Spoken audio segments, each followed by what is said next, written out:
Hello students, my name is Ajay Sandhu and today we are going to study Flamingos lesson number 5 Indigo by Louis Fisher. As you can see the picture of Mahatma Gandhi and the author of this lesson Louis Fisher. Before we begin with the text, let me give you a brief introduction of the author. This is Mr. Louis Fisher, who was born in 1896 and died in 1970. He was born in Philadelphia in 1896 as I said. इनका जो जन्म है वो 1896 में Philadelphia में हुआ था और इन्होंने ब्रिटिश आर्मी के साथ भी काम किया, जो कि 1918 से 1920 तक इन्होंने ब्रिटिश आर्मी को सर्व किया था। ये एक फेमस अमेरिकन जर्नलिस्ट थे जिन्होंने बहुत सारी मैगजीन्स और न्यूज़पेपर्स के लिए अपने लेख लिखे। इनके पिता का नाम डेविड था, जो कि एक फ्रूट पेडलर थे, मींस फल विक्रेता थे। ये 1942 में मई के महीने में भारत आए थे और भारत में ये लगभग 2 महीने तक ठहरे। 1942 का समय वो समय है जब वर्ल्ड वॉर अपने चरम पर था। जून के बेहद गर्म समय में इन्होंने लगभग 2 हफ्ते का समय गांधी जी के साथ उनके आश्रम में बिताया और वहीं से इन्हें प्रेरणा मिली गांधी जी की बायोग्राफी लिखने के लिए। और इन्होंने गांधी जी के ऊपर एक बेहद फेमस बुक लिखी जिसका नाम है लाइफ ऑफ महात्मा गांधी। और जो लेसन हम अभी पढ़ने जा रहे हैं, यह लेसन उसी बुक में से लिया गया है। It is just an excerpt from that book. He also wrote a book 7 days with the Mahatma.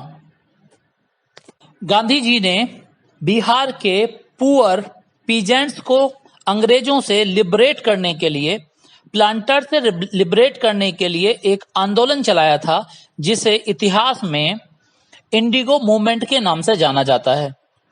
And this lesson is going to be about that movement. And it was at Champaran that the transformation from Mohandas into the Mahatma began. ये जो गांधी जी को महात्मा कहा गया, ये इसी movement के दौरान कहा गया था। रविंद्रनाथ टैगोर जी ने मोहनदास करमचंद गांधी को महात्मा कहा था और इसी मूवमेंट के दौरान ये नाम दिया गया था महात्मा गांधी जी को। This is the little known story of Gandhi first Satyagraha, the movement that began a new chapter in India's independence struggle. So let us read the story. Louis Fischer लिखते हैं, when I first visited Gandhi in 1942 at his ashram in Sevagram in central India, he said, I will tell you how it happened that I decided to urge the departure of the British. It was in 1917. Louis Fischer यहां कहते हैं कि जब मैं पहली बार गांधी जी से 1942 में मिला, और कहां पर मिला? Eight his ashram in Sevagram. यानी कि लुइस फिशर 1942 में गांधी जी से उनके आश्रम में मिले थे, जो कि सेवाग्राम में है। और सेवाग्राम कहां पड़ता है? इन सेंट्रल इंडिया, मध्य भारत में, भारत के बीच में पड़ता है सेवाग्राम। और यहां पर आकर 1942 में मुलाकात की थी लुइस फिशर ने गांधी जी से, और वो उसका जिक्र यहां करते हैं। ही सेड, अब उन्होंने कहा, उन्होंने मतलब गांधी जी ने कहा, I will tell you how it happened, कि मैं तुम्हें आज बताऊंगा कैसे ये हुआ, इसकी शुरुआत कैसे हुई। That I decided to urge the departure of the British, कि मैंने ये निर्णय लिया।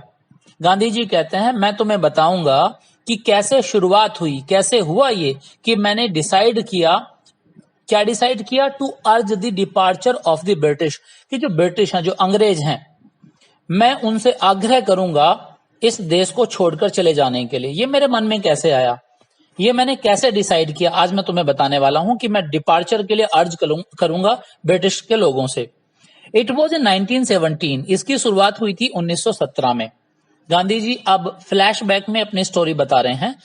गांधी जी ने किस तरह से अंग्रेजों से ये कहना शुरू किया कि गोरो इस देश को छोड़ो। तो इसकी शुरुआत कब हुई? 1917 में। He had gone to the December 1916 annual convention of the Indian National Congress Party in Lucknow. Gandhi ji कहते हैं कि मैं गया हुआ था, 1916 की बात है, दिसंबर के महीने में। कहाँ गया हुआ था? एनुअल कॉन्वेंशन में गया हुआ था, यानी कि वार्षिक अधिवेशन हो रहा था। किसका अधिवेशन हो रहा था? Of the Indian National Congress party इन लखनऊ। लखनऊ के अंदर 1916 दिसंबर के महीने की घटना है। वहां पर एक कांग्रेस पार्टी का, इंडियन नेशनल कांग्रेस पार्टी का अधिवेशन था और मैं वहां गया हुआ था। There were 2301 delegates and many visitors. वहां पर लगभग 2301 तो डेलीगेट्स थे। किसके delegates? Indian National Congress party के डेलीगेट्स थे। आपको पता है जो सबसे पहली पार्टी थी जो अंग्रेजों के खिलाफ उस समय लड़ रही थी, उसे इंडियन नेशनल कांग्रेस के नाम से जाना जाता था। तो लगभग उसी के 2301 डेलीगेट्स इकट्ठा हुए थे लखनऊ के अंदर और बहुत सारे अन्य विजिटर भी वहां पर आए हुए थे और गांधी जी भी उसी अधिवेशन में हिस्सा लेने के लिए गए थे लखनऊ के अंदर। During the proceedings Gandhi ji recounted, a peasant came up to me looking like any other peasant in India, poor and emaciated, and said, I am Rajkumar Shukla। Gandhi ji जब ये सारी घटनाएं घट रही थी तो गांधी जी याद करते हुए बताते हैं, a peasant came up to me, कि मेरे पास एक किसान आया। मैं वहां अधिवेशन में मौजूद था, सारी घटनाएं घट रही थी, अचानक से मेरे पास एक किसान पहुंचा। Looking like any other peasant in India, बिल्कुल ऐसा ही किसान लग रहा था जैसा कि भारत के अंदर किसान दिखते हैं। पुअर, गरीब, and इमेशिएटेड।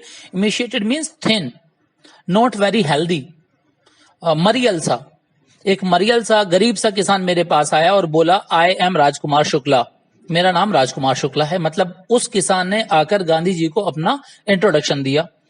I am from Champaran, आगे वो बोला कि गांधी जी मैं चंपारण से हूं, and I want you to come to my district, और मैं चाहता हूं कि आप मेरे साथ मेरे डिस्ट्रिक्ट में चलें। मतलब उसने आते ही गांधी जी को अपना इंट्रोडक्शन दिया और आते ही गांधी जी से कहा, चलो जी चलो मेरे डिस्ट्रिक्ट में चलो।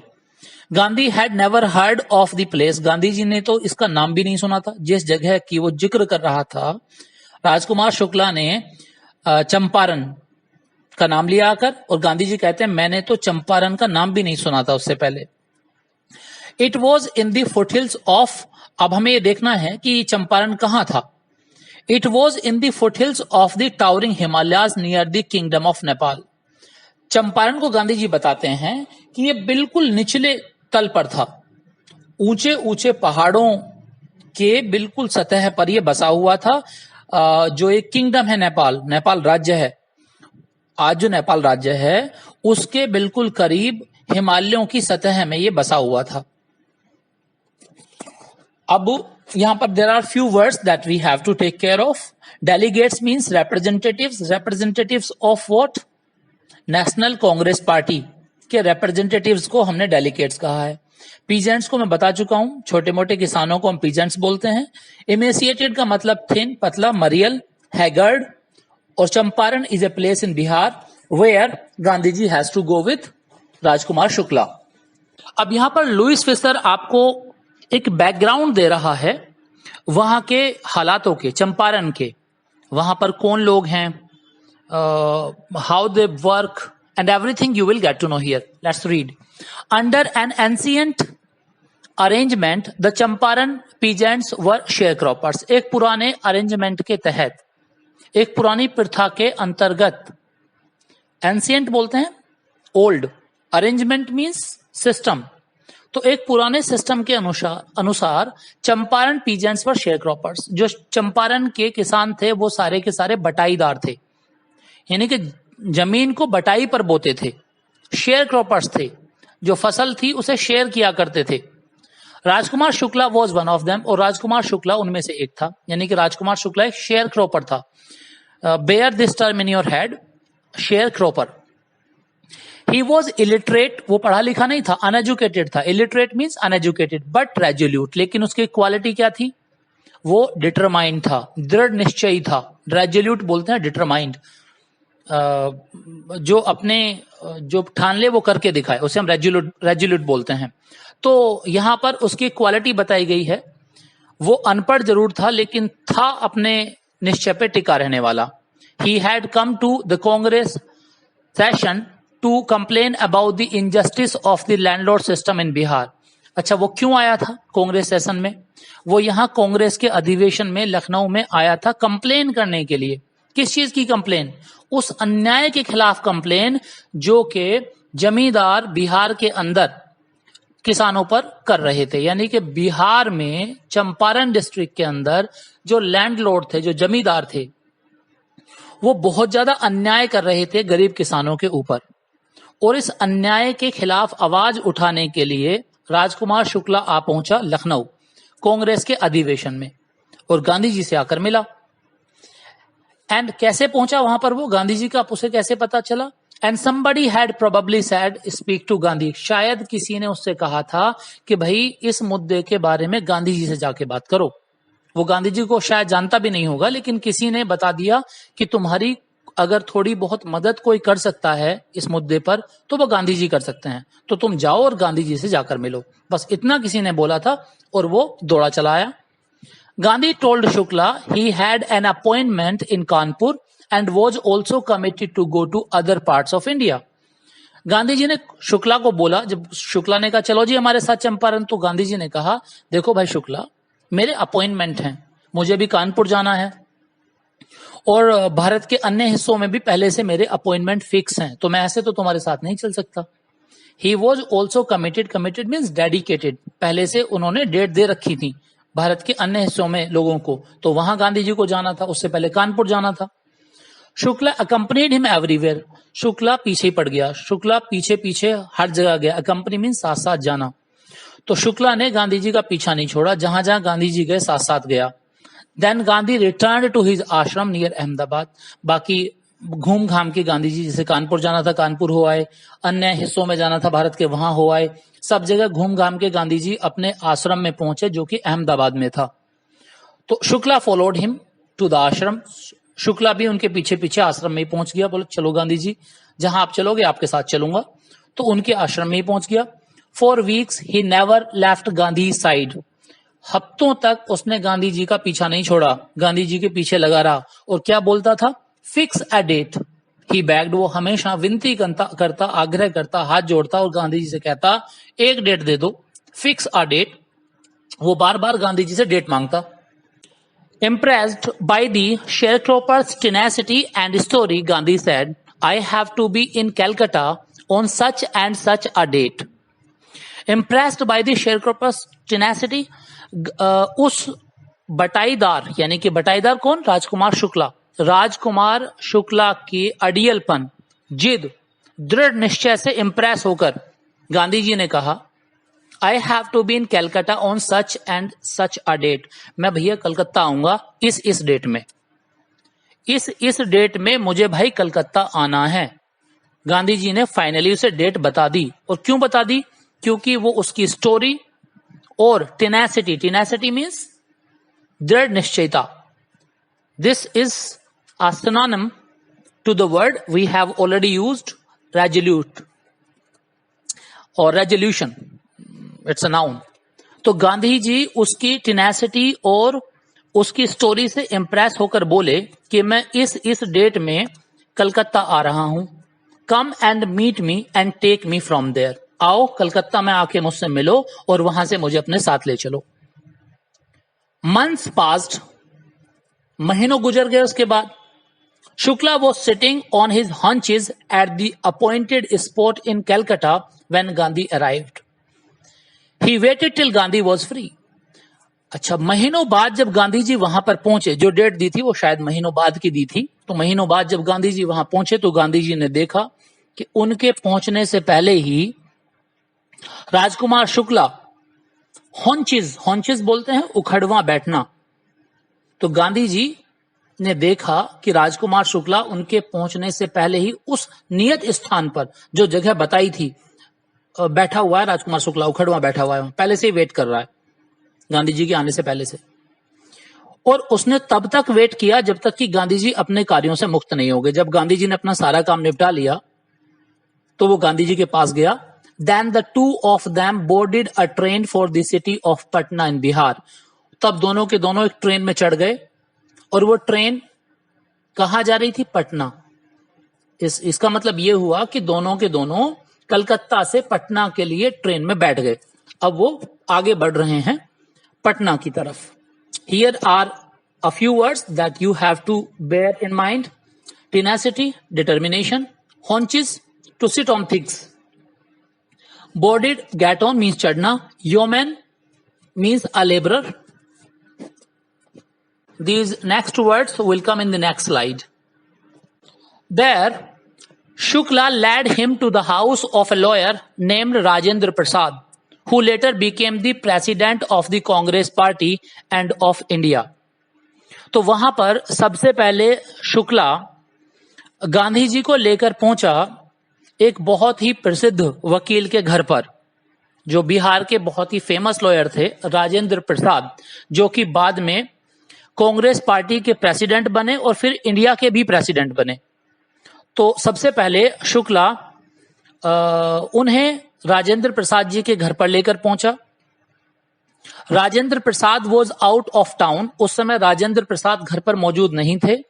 But the servants knew Shukla as a poor yeoman who pestered their master to help the indigo sharecroppers. लेकिन जो नौकर थे, जो राजेंद्र प्रसाद जी के नौकर थे, वो शुक्ला को बहुत अच्छे से जानते थे। किस रूप में जानते थे? एक गरीब मजदूर के रूप में जानते थे, जो पीछे पड़ा रहता था उनके मालिक के। यानी कि राजेंद्र प्रसाद के नौकरों को पता था कि ये जो आदमी है राजकुमार शुक्ला, ये एक कोई गरीब किसान है और इसने हमारे मालिक की नाक में दम कर रखा है, बार बार आके जिद करता है कि किसानों की मदद करो। इस रूप में वो सारे के सारे सर्वेंट राजेंद्र प्रसाद के जानते थे इस व्यक्ति को, राजकुमार शुक्ला को। So they let him stay on the ground with his companion Gandhi. इसीलिए उन्होंने राजकुमार शुक्ला को घर के अंदर नहीं जाने दिया, वहीं रोक लिया जमीन पर ही, और साथ में गांधी जी को भी रोक लिया, क्योंकि गांधी जी को वो उसका साथी समझ रहे थे। With his companion, companion mean साथी, Gandhi, whom they took to be another peasant. Gandhi ji को उन्होंने एक दूसरा किसान, उसका कोई साथी माना। अब यहां पर आप अंदाजा लगा सकते हैं how simple Gandhi ji was. उन्होंने जो पहन रखा था, उनका जो अटायर था, जो गेटअप था, वो बिल्कुल एक गरीब किसान के जैसा था। He was very simple. तो ये क्वेश्चन आपसे सीबीएसई पूछ सकती है कि why did they stop Gandhi ji from going in? So your answer is going to be due to the simplicity of Gandhi ji. आगे देखते हैं। Gandhi was not permitted to draw water from the well, lest some drops from his bucket pollute the entire source. यहां तक कि गांधी जी को जो कुआं था, राजेंद्र प्रसाद का जो कुआं था, उस कुएं से पानी तक नहीं खींचने दिया गया। ये एक हमारे यहां एक इविल थी, एक बुराई थी पुराने समय में, कि सबके कुएं तक बटे हुए थे। यहां से इस जाति के लोग पानी पिएंगे, इस जाति के नहीं पिएंगे। जातिवाद इतना ज्यादा हावी था उन दिनों, तो अनटचेबिलिटी उसे कहा जाता था। तो गांधी जी को उन्होंने अनटचेबल समझा, अछूत समझा, और गांधी जी को कुएं से पानी तक नहीं खींचने दिया। कहीं ऐसा ना हो कि गांधी जी पानी खींचें और खींचते वक्त कुछ पानी की बूंदें कुएं के अंदर वापस गिर जाएं और पूरे का पूरा कुआं, पूरे का पूरा सोर्स ऑफ वाटर पोल्यूट हो जाए, दूषित हो जाए। इसलिए गांधी जी को पानी भी नहीं खींचने दिया। How did they know that he was not an untouchable? आखिर उन नौकरों को यह पता भी कैसे चलता कि गांधी जी अनटचेबल नहीं थे, गांधी जी अछूत नहीं थे?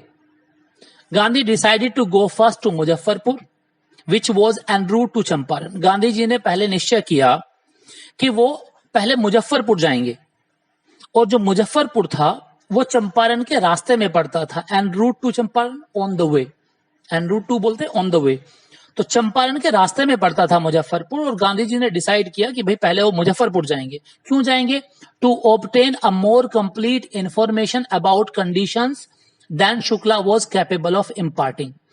गांधी जी ऑब्टेन मीन्स प्राप्त करना, गांधी जी प्राप्त करना चाहते थे और ज्यादा इंफॉर्मेशन किस बारे में, अबाउट कंडीशंस, जो वहां के हालात थे, वहां के हालातों के बारे में। चूंकि राजकुमार शुक्ला बहुत कुछ बता पाने में असक्षम था, वो बेचारा इलिटरेट था, अनपढ़ था, उसे बहुत ज्यादा जानकारी नहीं थी। हाँ, उसे एक्सपीरियंस था, उस दर्द से वो गुजर रहा था। तो गांधी जी को वो अपने दर्द और किसानों के दर्द के बारे में बता तो पा रहा था, लेकिन वो पूरी सूचना, पूरी इंफॉर्मेशन देने में असक्षम था। ऐसे में गांधी जी को पूरी जानकारी का होना बेहद जरूरी था, इससे पहले कि वो अपने मूवमेंट को आगे बढ़ाएं। तो गांधी जी ने डिसाइड किया कि भाई हम मुजफ्फरपुर में रुकेंगे और वहां से हम सारी इंफॉर्मेशन कलेक्ट करेंगे। और उससे अलग जो कैपेबल था राजकुमार शुक्ला इम्पार्ट करने में, गांधी जी को बताने में, impart means to give, to offer. He accordingly sent a telegram to professor J B Kripalani. उनकी जान पहचान के एक टीचर थे जिनका नाम था जेबी कृपलानी, गांधी जी के जान पहचान के टीचर थे। तो गांधी जी ने मुजफ्फरपुर पहुंचने से पहले जेबी कृपलानी जी को एक टेलीग्राम कर दिया कि भाई हम आ रहे हैं। ये याद रखिएगा कि जेबी कृपलानी जी को टेलीग्राम किया गांधी जी ने। और जेबी कृपलानी कौन थे? A professor of the arts college in Muzaffarpur. Gandhi ji के ये जान पहचान वाले थे, एक्वेंटेंस थे, फेमिलियर थे, और ये आर्ट्स कॉलेज मुजफ्फरपुर में एक प्रोफेसर थे। और गांधी जी से उनकी मुलाकात हुई थी। He had seen at Tagore Shantiniketan school. Tagore का जो शांति निकेतन स्कूल था, वहां पर गांधी जी की मुलाकात हुई थी प्रोफेसर जेबी कृपलानी से, और वहां से जान पहचान हो गई। तो उसके बाद ये मुजफ्फरपुर आ रहे थे, तो गांधी जी ने कहा भाई हमारे जान पहचान वाले जेबी कृपलानी जी रहते हैं मुजफ्फरपुर में, तो चलो उन्हें टेलीग्राम कर देते हैं, वो हमें मिल जाएंगे वहां पर।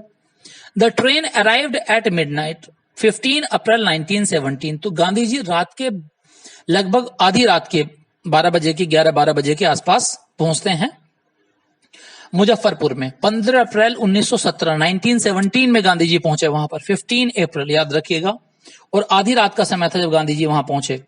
Kripalani was waiting at the station with large body of students. अच्छा, कृपलानी जी वहां तैयार मिले ने स्वागत के लिए, बहुत सारे उनके स्टूडेंट्स उन्होंने साथ ले रखे थे, और खुद वो मौजूद थे रेलवे स्टेशन पर गांधी जी का स्वागत करने के लिए। Gandhi stayed there for 2 days in the home of professor Malkani, a teacher in a government school. और गांधी जी वहां पर 2 दिन तक रुके। एक और प्रोफेसर थे, प्रोफेसर मलकानी, जो कि गवर्नमेंट टीचर थे, उनके यहां भी गांधी जी जाकर रुके। तो कितना समय बिताया वहां पर? 2 दिन गांधी जी लगातार वहां पर ठहरे। अब गांधी जी बताते हैं कि वहां जो स्टे किया 2 दिन, उसका क्या सिग्निफिकेंस है, उसकी क्या इंपॉर्टेंस है। गांधी जी बोलते हैं it was an ordinary extra ordinary thing in those days. भाई ये एक बहुत ही विशेष, बहुत ही उल्लेखनीय घटना है उन दिनों की। गांधी जी इस बात पे बोलते हैं कि उन दिनों की ये बहुत बड़ी घटना थी, कोई छोटी मोटी बात नहीं थी। क्यों? For a government professor to harbour a man like me, कि एक गवर्नमेंट के लिए काम करने वाले प्रोफेसर ने मुझे अपने घर में शरण दी थी। In smaller localities, the Indians were afraid to show sympathy for advocates of home rule. क्योंकि उन दिनों छोटी मोटी जगहों पर, जो छोटी मोटी जगह होती थी, लोकेलिटीज होती थी, वहां पर जो इंडियंस थे, भारतीय थे, वो बड़े डरे हुए रहते थे। ऐसे लोगों को शरण देते वक्त जो सरकार के खिलाफ काम कर रहे हों, जो सरकार के खिलाफ केस लड़ रहे हों, जो आम जनता की वकालत कर रहे हों, जो क्रांतिकारी हों, उन्हें कोई भी अपने घर में उन दिनों शरण नहीं देता था। खासतौर से वो व्यक्ति तो बिल्कुल नहीं देता था जो गवर्नमेंट के लिए काम करता हो, गवर्नमेंट टीचर हो, गवर्नमेंट ऑफिशियल हो, तो वो किसी भी कीमत पर ऐसे व्यक्ति को अपने घर में शरण नहीं देता था जो सरकार के खिलाफ लड़ रहा हो। लेकिन प्रोफेसर मलकानी के यहां पर 2 दिन रहे ये, और स्वागत करने के लिए कौन आए थे? जेबी कृपलानी। तो ये एक एक्स्ट्रा ऑर्डिनरी घटना थी उन दिनों। The news of Gandhi's advent and of the nature of his mission spread quickly through Muzaffarpur and to Champaran. तो गांधी के आगमन की खबर, the news of Gandhi's advent and of the nature of his mission, और जिस मिशन पर वो वहां पर आए थे, एक मिशन था उनका। क्या मिशन था? मदद करना गरीब किसानों की, यही तो मिशन था, इसलिए तो आए थे वहां पर। तो इस मिशन की खबर और गांधी के आगमन की खबर पूरे मुजफ्फरपुर और चंपारण तक फैल गई। भाई गांधी जी क्यों आए हैं, उनका मिशन क्या है, और वो आ गए हैं, इसकी खबर पूरे चंपारण और मुजफ्फरपुर में फैल गई। Sharecroppers from Champaran began arriving on foot and by conveyance to see their champion. अच्छा, जो बटाईदार थे, जो किसान थे गरीब, वो चंपारण से पैदल चल पड़े। जिन्हें सवारी मिली, कन्वेंस मिला, वो कन्वेंस से चल पड़े देखने के लिए अपने चैंपियन को, अपने सनी देओल को। चैंपियन, गांधी जी को यहाँ चैंपियन कहा गया है। तो अपने चैंपियन से मिलने के लिए जिन्हें गाड़ी मिली वो गाड़ी में बैठ गए, जिन्हें कन्वेंस मिला वो कन्वेंस में बैठ गए, नहीं तो पैदल ही चल पड़े वहां से, चंपारण से। Muzaffarpur lawyers called on Gandhi to brief him. अच्छा, मुजफ्फरपुर के वकील मिलने के लिए आए। कॉल ऑन मीन्स मिलने के लिए आना, टू विजिट। गांधी जी को सारी चीजें समझाने के लिए, बताने के लिए। To brief means to tell, to inform. तो गांधी जी को बताने के लिए सभी लॉयर मुजफ्फरपुर के गांधी जी के पास आ गए। They frequently represented peasants group in court.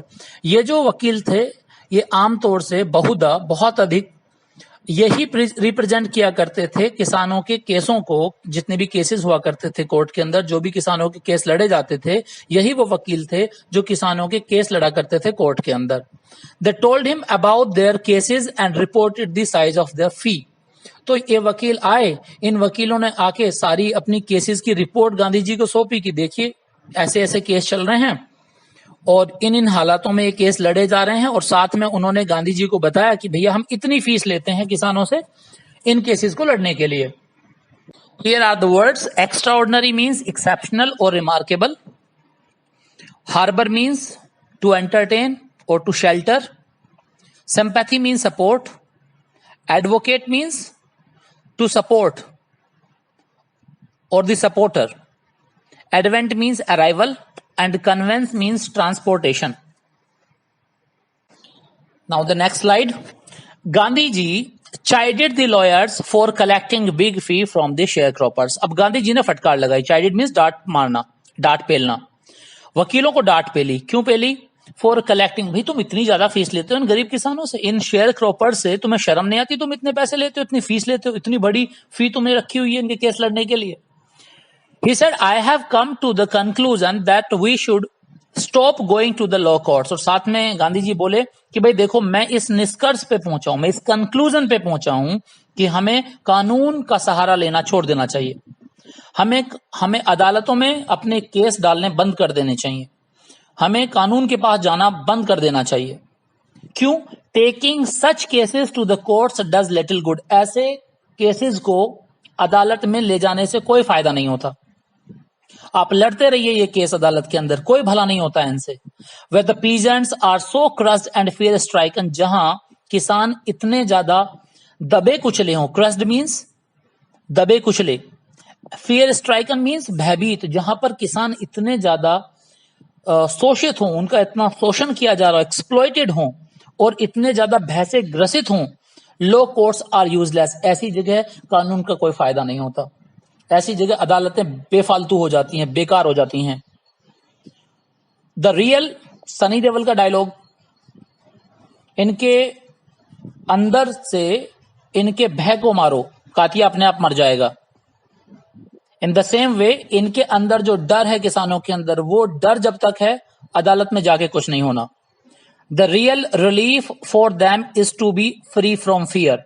इनके लिए वास्तविक रिलीफ जो होगा, इनके लिए जो वास्तविक जो आराम होगा, वो क्या होगा कि ये इस भय से मुक्त हो जाएं। इनकी वास्तविक मुक्ति इस भय से मुक्ति ही है।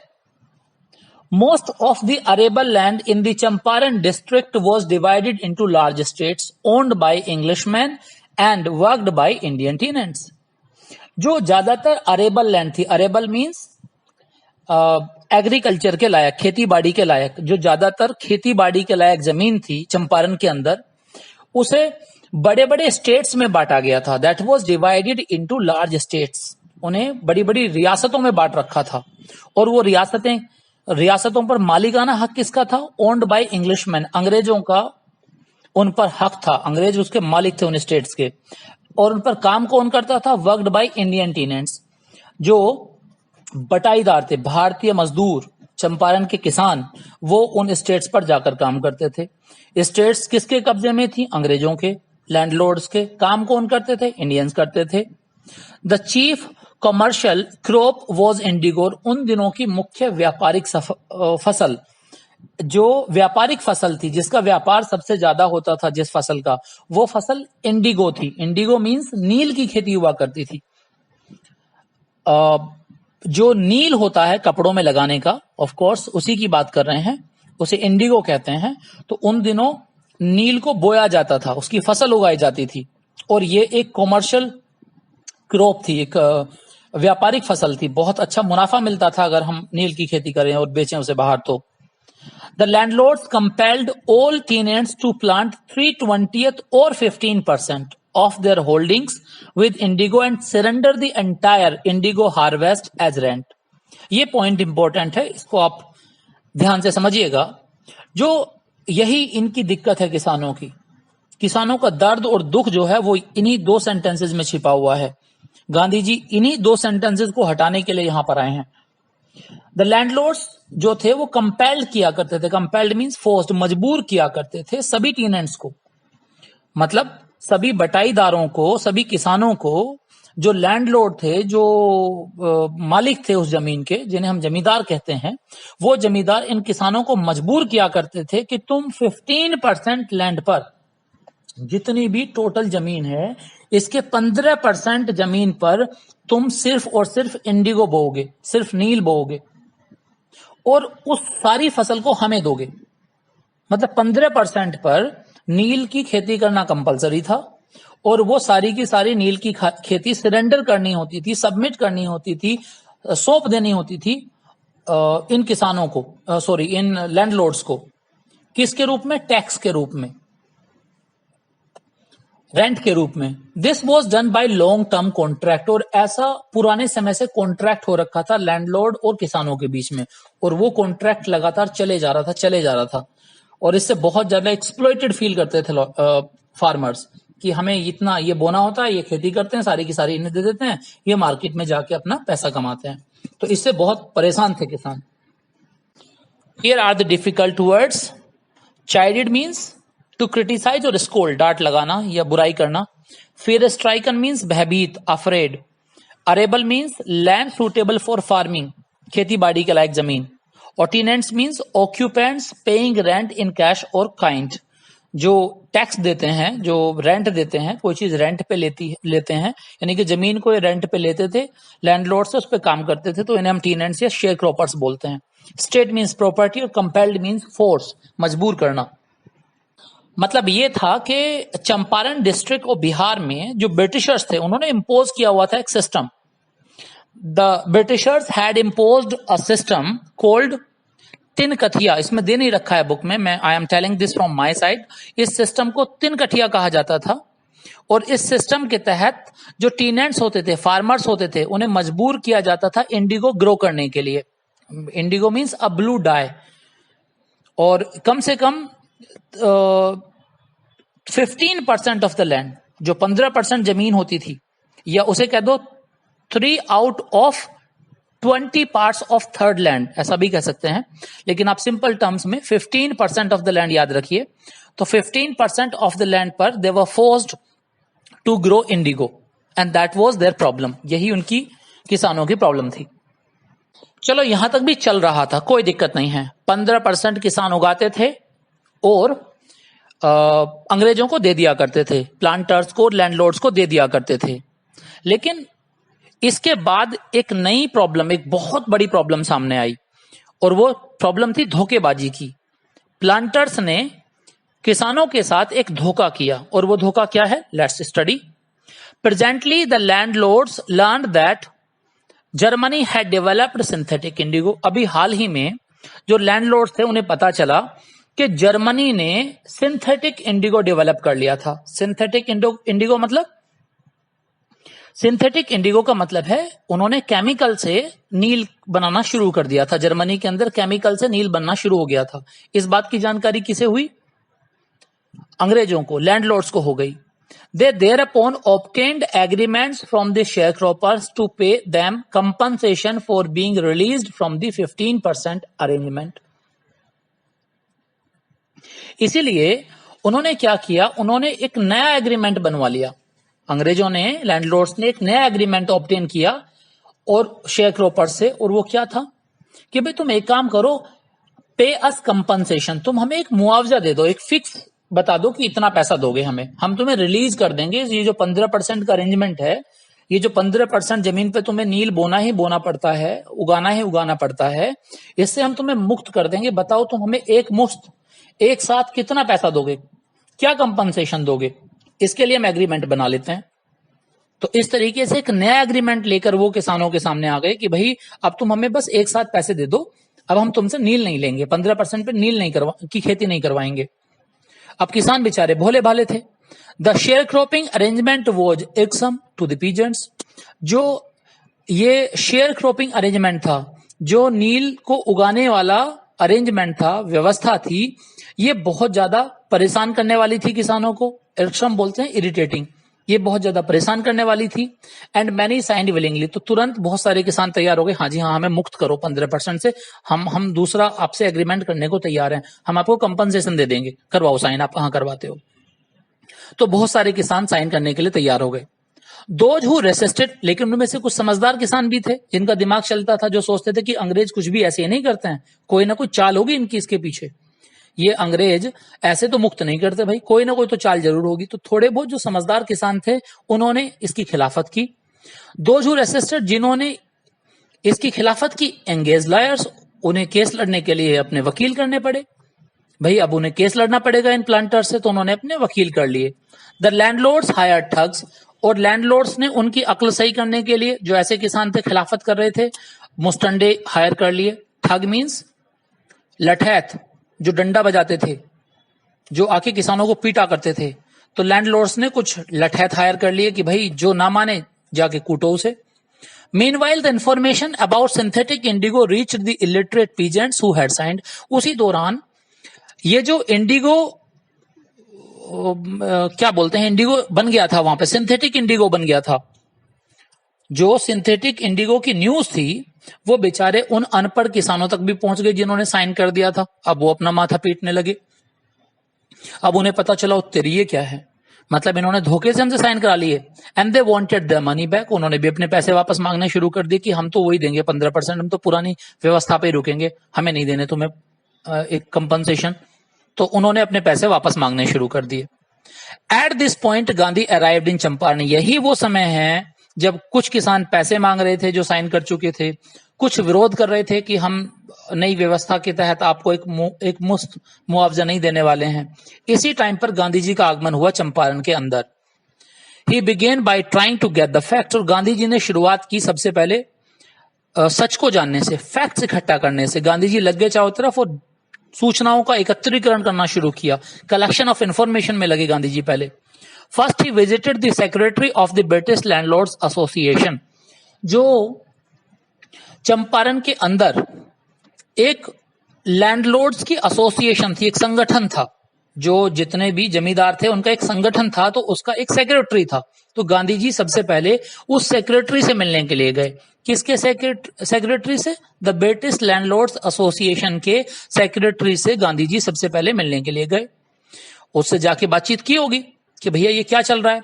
The secretary told him that they could give no information to an outsider, और सेक्रेटरी एकदम गांधी से क्या बोला, बोला भाई देखो तुम हो बाहर वाले, यू आर एन आउटसाइडर, और हम बाहर वालों को कोई भी जानकारी नहीं दे सकते। और मतलब सेक्रेटरी ने गांधी जी को कोई भी सूचना देने से साफ साफ इनकार कर दिया। Gandhi answered that he was no outsider, Gandhi ji ने एकदम जवाब दिया भाई मैं बाहर वाला नहीं हूं। कैसे बाहर वाला हूं भाई, इस देश का नहीं हूं क्या मैं?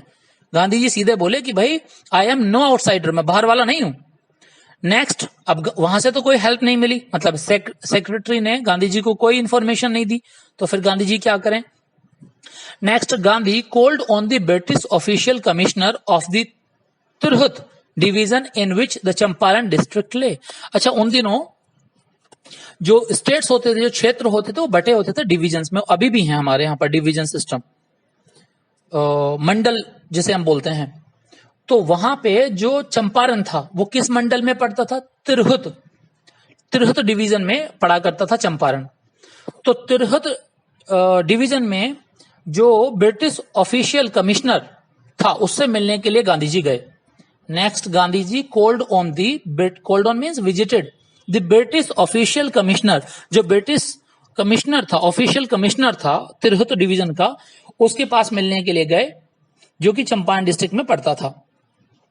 The commissioner, Gandhi reports, proceeded to bully me, Gandhi ji बताते हैं कि उस कमबख्त कमिश्नर ने तो मुझ पे गुंडागर्दी दिखानी शुरू कर दी, मुझे बुली करना, दादागिरी दिखानी शुरू कर दी। And advised me forthwith to leave Tirhut, और मुझे सलाह दी कि एकदम अविलंब, बिना देर किए तुरंत तिरहुत छोड़ के निकल जाओ यहां से। गांधी जी को धमकाया, थ्रेटन किया, और गांधी जी से कहा कि बिना देर किए तुरंत छोड़ दो इस तिरहुत को। Here are the words. First word is irksome, as I told you, irritating, uncomfortable. Resisted means opposed, खिलाफत करना. Proceeded means began a course of action, शुरू कर देना. और bully means to threaten. Now the next slide. Gandhi did not leave. उसने धमकाया गांधी को, commissioner ने, लेकिन गांधी जी नहीं गए. Instead he proceeded to Motihari, बल्कि तिरहुत से गांधी जी ने मोतीहारी की तरफ चलना शुरू कर दिया। ये एक मोतीहारी जो जगह थी वो एक तरह से व्यापारिक जगह थी। द कैपिटल ऑफ चंपारण कहा जाता था, तो इसे मोतीहारी को द कैपिटल ऑफ चंपारण की राजधानी कहा जाता था, व्यापारिक राजधानी। सबसे ज्यादा व्यापार वहीं होता था मोतीहारी में।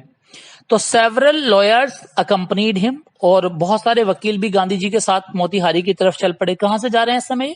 तिरहुत से। कमिश्नर से मिलने के बाद वहां से किधर की तरफ चल दिए? मोतीहारी की तरफ चल दिए, और गांधी जी के साथ बहुत सारे वकील भी जा रहे हैं। At the railway station a vast multitude greeted Gandhi, और जब गांधी जी रेलवे स्टेशन पर पहुंचे तो एक बहुत बड़ी भीड़ ने गांधी जी का वहां पर स्वागत किया।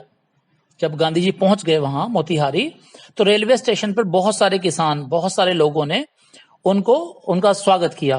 He went to a house, और वो मोतीहारी में एक घर में गए, using it as a headquarters, और वहां पर जाकर उस घर को गांधी जी ने अपना हेडक्वार्टर बना लिया कि अब हमारे सारे काम मोतीहारी में इस जगह से होंगे।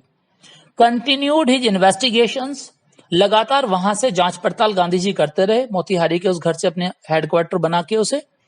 अ report came in that a peasant had been maltreated in a nearby village, और वहां पर गांधी जी को खबर मिली, एक रिपोर्ट मिली कि पास ही के गांव में एक किसान के साथ बहुत ज्यादा बदतमीजी की गई है, दुर्व्यवहार किया गया है। मॉलट्रीट बोलते हैं इल ट्रीट, दुर्व्यवहार। तो पास ही के गांव में किसी किसान के साथ दुर्व्यवहार किया गया था। Gandhi decided to go and see, Gandhi ji ने निश्चय किया कि वहां जाके देखते हैं कि क्या हुआ है। The next morning he started out on the back of an elephant, Gandhi ji अगली सुबह निकल पड़े एक हाथी पर बैठकर। गांधी जी की हाथी की सवारी, हाथी के ऊपर गांधी जी, और चल पड़े पड़ोस के गांव में जहां एक किसान के साथ बदतमीजी की गई थी लैंडलॉर्ड्स के द्वारा। He had not proceeded far when the police superintendent's messenger overtook him and ordered him to return to town in his carriage. अभी बहुत दूर तक नहीं गए थे गांधी जी, अभी बहुत दूर तक गए नहीं थे कि तभी अचानक से पुलिस सुपरिंटेंडेंट के मैसेंजर ने, जो वहां का एसपी था, जो सुपरिंटेंडेंट ऑफ पुलिस था, उसका एक मैसेंजर, एक सिपाही गांधी जी के आगे निकल के खड़ा हो गया और गांधी जी को ऑर्डर दिया कि वापस चले जाओ इसी गाड़ी में। मतलब कौन सी गाड़ी में? जो गाड़ी वो मैसेंजर लेकर गया था। बोलो हाथी से उतरो, इसमें बैठो और हमारे साथ चलो। बहुत घूम लिया हाथी पर, गांधी जी को रोक दिया उस मैसेंजर ने। Gandhi complied, the messenger drove, Gandhi ji ने हालांकि इसका विरोध किया था, लेकिन the messenger drove, Gandhi ji वहां पे मान गए। सॉरी, गांधी जी जैसे ही उसने कहा कि वापस चलो, तो गांधी जी ने कहा ठीक है भैया, चलो चल देते हैं, तुम कह रहे हो तो। द मैसेंजर, विरोध नहीं किया, the messenger drove Gandhi home where he served him with an official notice to quit Champaran immediately. तो मैसेंजर उन्हें कहां ले गया? वापस उसी घर में ले गया जहां पर गांधी जी थे, और वहां पर जाकर गांधी जी को एक नोटिस सर्व कर दिया, एक नोटिस दे दिया, ऑफिशियल नोटिस था वो, और उसमें क्या लिखा हुआ था कि तुरंत आप चंपारण को छोड़कर चले जाएं। वो नोटिस था गांधी जी के लिए, चंपारण को छोड़कर जाने के लिए।